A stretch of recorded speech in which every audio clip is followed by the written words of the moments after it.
भारत की स्कॉर्पियन वर्ग की दूसरी सबसे अत्याधुनिक पनडुब्बी INS खंडेरी भारतीय नौसेना के बेड़े में शामिल हो गई है। इसके पीछे भारतीय नौसेना की पूरे 10 साल की कड़ी मेहनत छिपी है।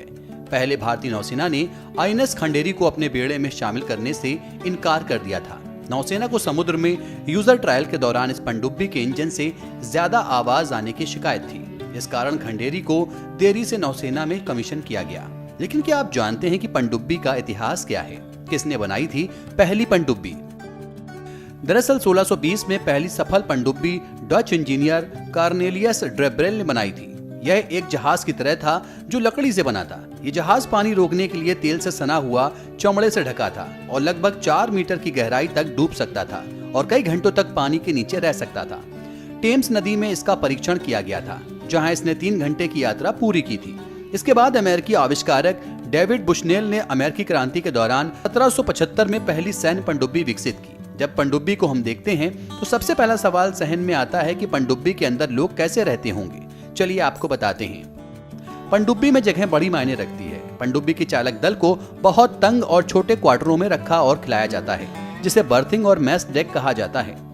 आमतौर पर यह जगह जहाज के आगे के डिब्बे के बीच में होती है। सोने के लिए एक के ऊपर एक बंक बेड होते हैं, जिसमें प्राइवेसी के नाम पर सिर्फ एक पर्दा होता है। सामान रखने के लिए एक छोटा लॉकर या ड्रॉप डाउन शेल्फ होती है। पनडुब्बी के अंदर कृत्रिम रूप से जीवन योग्य सुविधाओं का इंतजाम किया जाता है।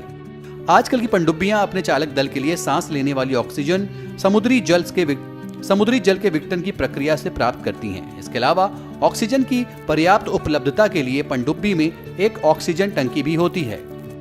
पनडुब्बियों में कार्बन डाइऑक्साइड को सोखने की भी व्यवस्था होती है, ताकि पनडुब्बी के भीतर कार्बन डाइऑक्साइड ना भर जाए। आग लगने पर बचाव के लिए भी व्यवस्था की जाती है। आग लगने की स्थिति में जिस भाग में आग लगी होती है उसे शेष पनडुब्बी से विशेष रूप से बने पर्दों की सहायता से अलग कर दिया जाता है, ताकि विषैली गैसें बाकी पनडुब्बी में ना फैले। पनडुब्बी में ढेर सारा फ्रोजन खाना भी जमा किया जाता है, जो लंबी यात्राओं के लिए काफी होता है। चालक दल के व्यायाम के लिए कुछ इक्विपमेंट भी होते हैं। जगह की कमी के कारण करीब 40 लोगों पर एक बाथरूम होता है। सेलर्स अपना खाली वक्त मेस हॉल में बिताते हैं, जहां एक टेलीविजन भी होता है। बोर्ड और कार्ड गेम्स भी होते हैं। हालांकि समुद्र के अंदर पनडुब्बी में एक साथ इतने ज्यादा दिन बिताना बहुत मुश्किल होता है।